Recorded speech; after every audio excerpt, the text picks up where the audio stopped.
अब आते हैं दो चीजों पर। एक होता है पलायन वेग और दूसरा होता है आपका कक्षीय चाल। पलायन वेग क्या होता है और कक्षीय चाल क्या होता है? देखिए, ये कोई ग्रह है, हमारे लिए जनरली हम लोग पृथ्वी लेते हैं। ये है भैया पृथ्वी, ये एक ग्रह है। अगर आप इससे सोचिएगा कि भाग जाए तो ये ससुरी घींच लेगी पृथ्वी, सोचिएगा भाग जाए तो घींच लेगी, जैसे भागिएगा घींच लेगी, क्योंकि इसमें जी की वैल्यू काम कर रही है, स्मॉल जी खींचता है उसको वापस। लेकिन किसी भी चीज की एक लिमिट होती है, कितना घींच पाइएगा। अगर आपकी कैपेसिटी से ज्यादा कोई चीज हो जाए तो आप चले जाइएगा, नहीं खींचिएगा उसको। तो उसी को बोलते हैं पलायन वेग। क्या कहेंगे पलायन वेग? Escape velocity.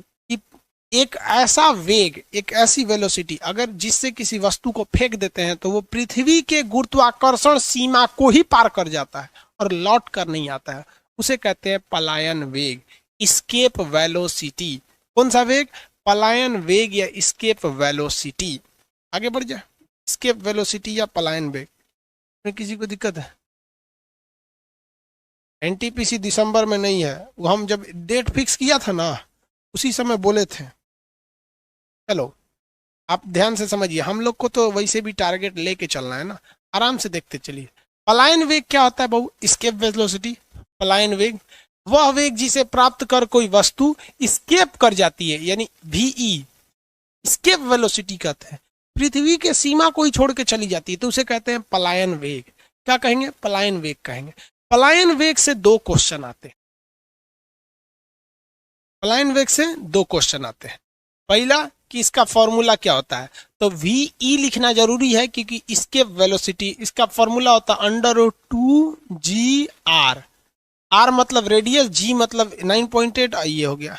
दूसरा कि ससुरा होता कितना है, इसकी वैल्यू अगर निकालेंगे, दू की जगह पे डू, जी की जगह पे 9.8, पृथ्वी की त्रिज्या 6400 किलोमीटर है, इतना को निकालेंगे ना तो ये लास्ट में आता है 11.2 किलोमीटर प्रति सेकेंड। 11.2 किलोमीटर प्रति सेकेंड, 11.2 किलोमीटर प्रति सेकेंड। समझ में आ रहा है? इतना भयानक इसके वेलोसिटी होता है। अगर आपको पृथ्वी को छोड़कर जाना है, आप चाहते हैं कि पृथ्वी को छोड़कर चले जाए, तो पृथ्वी कहती है कि बेशक आप हमें छोड़कर चले जाइए, लेकिन याद रखिएगा कि आपका स्पीड एक सेकंड में 11.5 किलोमीटर। आप चलिए, हम आप पे मेहरबानी कर देते 11 लिखते हैं, यानी आपकी स्पीड कितनी होनी चाहिए? एक सेकंड में 11 किलोमीटर। यानी ऐसे फेंक रहे हैं ना, एक सेकंड में कितना चला जाना चाहिए? 11 किलोमीटर। तभी आप जा सकते हैं इसको छोड़ के, अदरवाइज में आप नहीं जा सकते। समझ में आ रहा है कि नहीं आ रहा है? सोचिए कितना खतरनाक है पृथ्वी को छोड़कर जाना। इसीलिए हवाएं, आंधी, तूफान, ये बादल जो हमारे पे वर्षा कराते हैं, ये हमारे वफादार नहीं है, ये कब का हमें दगा देकर चले जाते हैं। ये पृथ्वी का गुरुत्वाकर्षण है जो मजबूर करके रखा है इन हवाओं को, इन आंधियों को, इन बरसात, ये बादल, ये आसमान, सबको कि तुम्हें मजबूरी में हमारा साथ देना है। इसलिए याद रखिएगा कि दुनिया में अगर डर खत्म तो रिश्ता खत्म, भय बिना प्रीत कहाँ।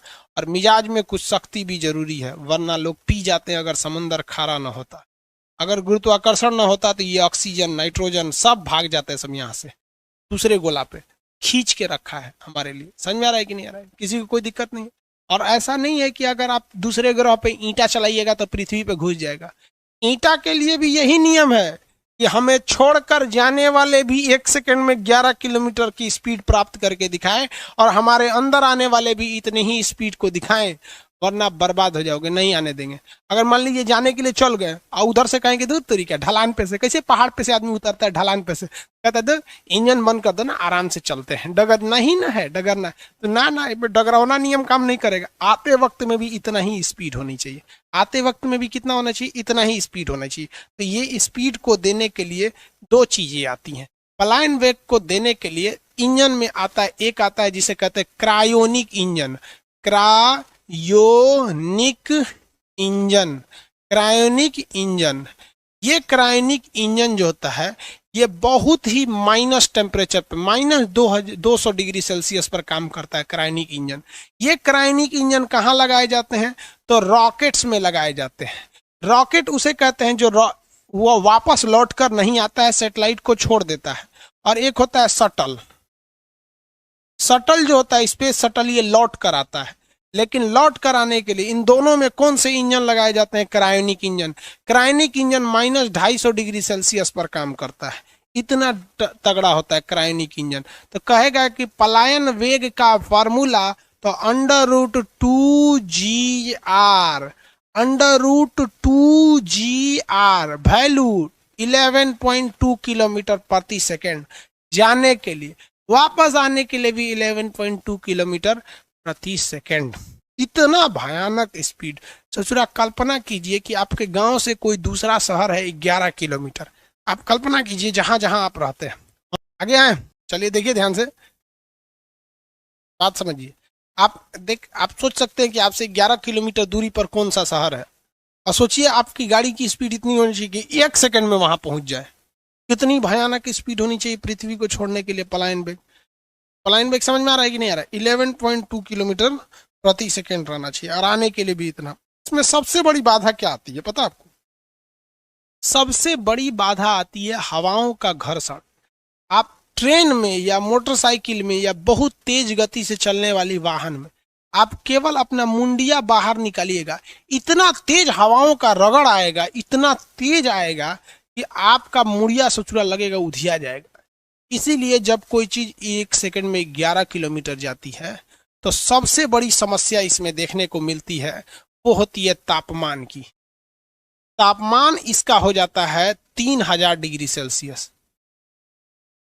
अगर कोई चीज इतना स्पीड से जाती है तो 3000 डिग्री सेल्सियस आ जाता है।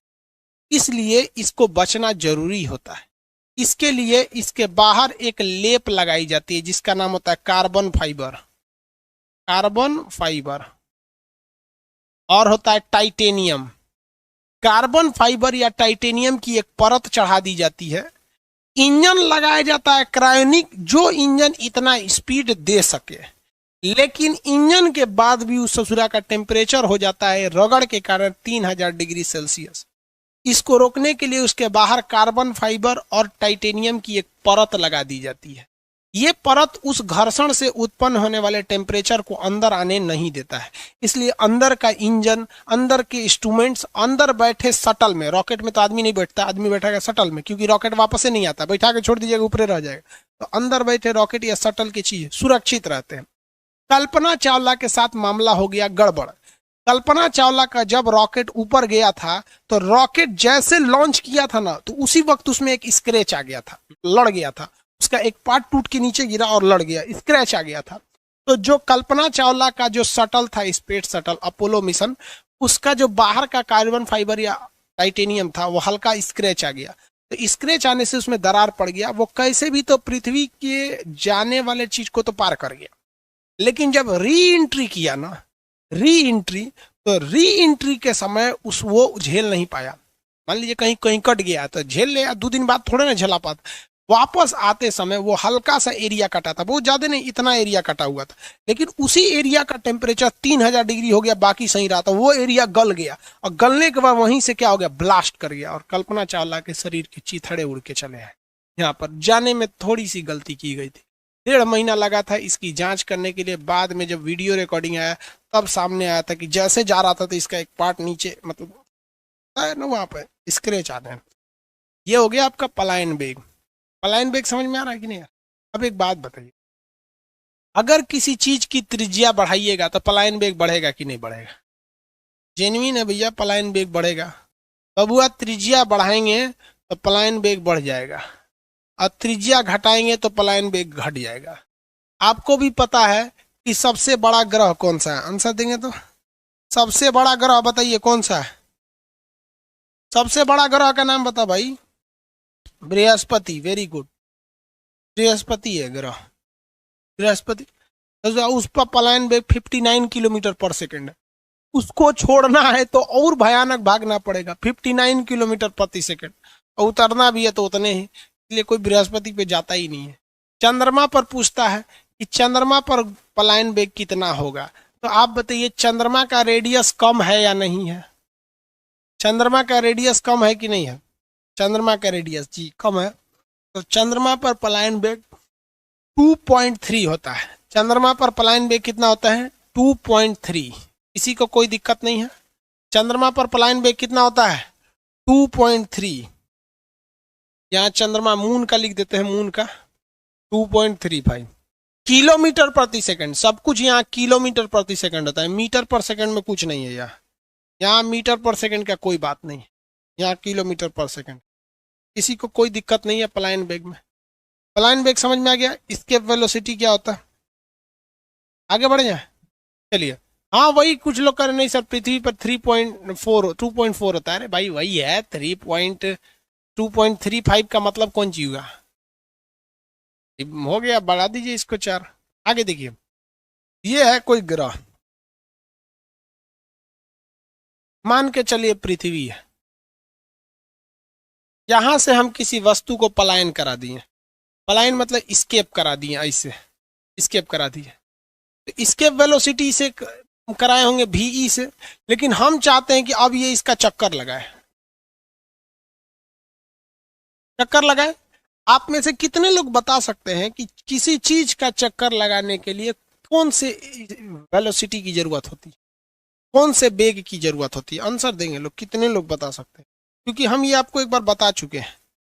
ये बताइए, इसको कहते हैं कक्षीय चाल, ऑर्बिटल वेलोसिटी, लेकिन हम इसको आप पहले ही बता चुके हैं। इसका फॉर्मूला बताइए, कौन से चाल की जरूरत होती है, नाम भी बता दीजिए, फॉर्मूला छोड़िए कि एक पूरा चक्कर लगाने के लिए कौन से चाल की जरूरत होती है। आंसर देंगे? Answer, very good, critical velocity, very good. हम ये पढ़ा दिए बाबू, क्रिटिकल वेलोसिटी पढ़ा दिए ना। अरे ऑर्बिटल ये रट्टा मारने वाला है, क्रिटिकल। अरे क्रांतिक वेग चाहिए बोकलो, आप बोले थे मौत के कुआं में कैसे घूम जाता है बिना गिर ले, बिना गिरे घूम जाता है मौत के कुआं में। किसमें? मौत के कुआं में। तो भैया मौत के कुआं की तरह ही तो है ये उपग्रह, अगर कम करेगा तो धाए दे पृथ्वी पे गिर जाएगा। तो इसको क्या चाहिए? क्रिटिकल वेलोसिटी चाहिए। तो किसी सैटेलाइट को उड़ाने के लिए, किसी भी सैटेलाइट को उड़ाने के लिए कौन सा वेलोसिटी चाहिए? तो चाहिए पलायन वेग, लेकिन घुमाने के लिए क्रिटिकल वेलोसिटी, क्रिटिकल वेलोसिटी। उसके ये पृथ्वी है, ठीक है, यहां से स्केप करा दिए हम VE से, लेकिन घुमा देंगे हम क्रिटिकल वेलोसिटी से। घुमाने के लिए क्रिटिकल वेलोसिटी, क्रिटिकल वेलोसिटी की अंडर रूट क्या होता है? GR होता है, पढ़ाए थे? अंडर रूट GR होता है रे भैया, ना पढ़ाए थे क्रिटिकल वेलोसिटी? तो इसी को ग्रेविटेशन फोर्स में ऑर्बिटल वेलोसिटी कहा जाता है। क्रिटिकल वेलोसिटी को यहां पर क्या बोला जाता है? ऑर्बिटल वेलोसिटी, वेलोसिटी जिसे कहते हैं कक्षीय चाल। तो भैया ये कक्षीय चाल कुछ नहीं है, मौत के कुआं में जो चाल चाहिए ना वही चाल उपग्रह को चाहिए। मौत के कुआं में जो चाल होना चाहिए वही चाल चाहिए, कक्षीय चाल होना चाहिए। किसी को कोई दिक्कत नहीं है? Orbital velocity. अब हम आपको यहां बताते हैं। बताइए भैया, स्केप वेलोसिटी यानी पलायन करने के लिए कितना चाहिए? पलायन करने के लिए कितना चाहिए? पलायन, पलायन मतलब क्या होता है? स्केप वेलोसिटी कितना चाहिए? अंडर रूट 2GR, यही ना। जबकि घूर्णन करने के लिए कितना चाहिए? कक्षीय चाल कितना चाहिए? कक्षीय चाल यानी ऑर्बिटल वेलोसिटी VO लिख देते हैं, ये अंडर रूट GR, यही ना है, under root GR, under root GR। एक बात हम आपसे पूछते हैं, देखिए यहां देखिए, पलायन वेग VE इज इक्वल टू, पलायन वेग VE इज इक्वल टू कितना होता है? हम ऐसे लिख सकते हैं,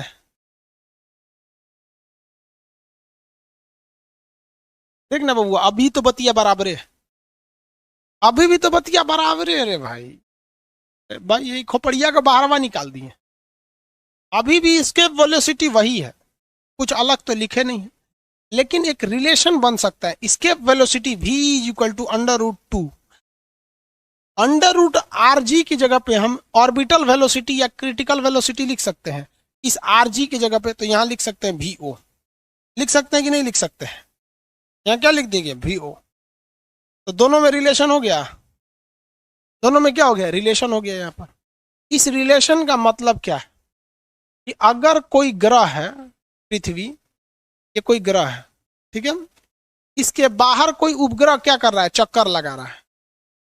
किस वेग से वो चक्कर लगा रहा होता है? कक्षीय चाल से चक्कर लगा होता है। लेकिन इस कक्षीय चाल में अगर √2 का गुणा कर दे, यानी उसकी स्पीड में हल्का सा वृद्धि कर दे, कितना वृद्धि कर दे? तो √2 गुना वृद्धि कर दे, तो वो कक्षा में चक्कर लगाएगा या पलायन कर जाएगा? तो जैसे ही आप किसी ग्रह के चक्कर लगा रहे किसी ग्रह में √2 गुना की क्या करते हैं? वृद्धि करते हैं। √2 गुना की वृद्धि करते हैं, वो क्या हो जाता है? पलायन कर जाता है। क्या कर जाता है? पलायन कर जाता है। किसी को कोई दिक्कत नहीं ना? आगे बढ़ जाए। किसी को कोई दिक्कत? कितना गुना से पलायन करेगा? √2 गुना अगर उसमें कर दिए तो वो क्या कर जाएगा बबुआ रे? पलायन कर जाएगा। आगे बढ़ जाए कि नहीं बढ़ जाए? किसी को कोई दिक्कत? एक बार क्वेश्चन दे दिया था परसेंटेज में, तो याद रखो भैया 41%, ये दोनों याद रखिएगा। क्वेश्चन पूछा था कि किसी कक्षा में चक्कर लगा रहे किसी उपग्रह की चाल में कितना प्रतिशत की वृद्धि किया जाए? तो 41% की वृद्धि करेंगे तो पलायन कर जाएगा, या √2 का गुणा कर देंगे तो वो पलायन कर जाएगा। किसी को कोई दिक्कत नहीं? कक्षीय चाल को तो हम पहले ही पढ़ा दिए थे, उस समय उसका नाम बताए थे मौत के कुआं में, क्रिटिकल वेलोसिटी। यहां बता रहे हैं कक्षीय चाल। आगे बढ़ जाए। अरे 11.2 बबुआ, वो तो पलायन वेग है। 11.2 क्या चीज है? पलायन वेग है। तो कोई दिक्कत नहीं है यहां तक में। कक्षीय चाल वगैरह सब समझ में आ गया कि नहीं आ गया? पलायन वेग सब समझ में आ गया आप लोग को? कक्षीय चाल क्या होता है? अब आपका बच गया उपग्रह, बच गया। उपग्रह क्या है? फिर केपलर का नियम क्या है? केपलर ने ग्रहों से संबंधित 3 नियम दिए थे। धीरे धीरे आप गुरुत्वाकर्षण चैप्टर को खत्म करेंगे। अचानक करेंगे तो बहुत बड़ा का चैप्टर, अचानक खत्म नहीं होगा। धीरे धीरे इत्मीनान से इसको खत्म कर दीजिएगा, यहां तक में दिक्कत नहीं ना है। अब आप उपग्रह में आएगा। उपग्रह 2 टाइप के होंगे। पोलर सैटेलाइट यानी ध्रुवीय उपग्रह कम ऊंचाई पर होते हैं। अब जियो सिंक्रोनस यानी भू स्थितिक उपग्रह ज्यादा ऊंचाई पर होते हैं। उपग्रहों में क्या क्या नियम कानून होते हैं ये बता देंगे। फिर केपलर साहब के नियम बता देंगे। यहां तक में कोई दिक्कत नहीं है आप लोग को? अंतरिक्ष में रॉकेट, ये रॉकेट में बता देंगे भाई। ये सैटेलाइट का क्वेश्चन है बाबू रे मेरे, सैटेलाइट का क्वेश्चन है। सैटेलाइट अभी नहीं पढ़ाए हैं। उल्टा घूमता है कि सीधा घूमता है? पोलर कैसे घूमता है? जियो सिंक्रोनस कैसे घूमता है? जियो सिंक्रोनस, जियो स्टेशनरी कैसे घूमता है? This is a question of your satellite topic, not in the orbital और एस्केप वेलोसिटी। ऐसी वाला कुछ आगे पूछने लगता है। आगे बढ़ जाए।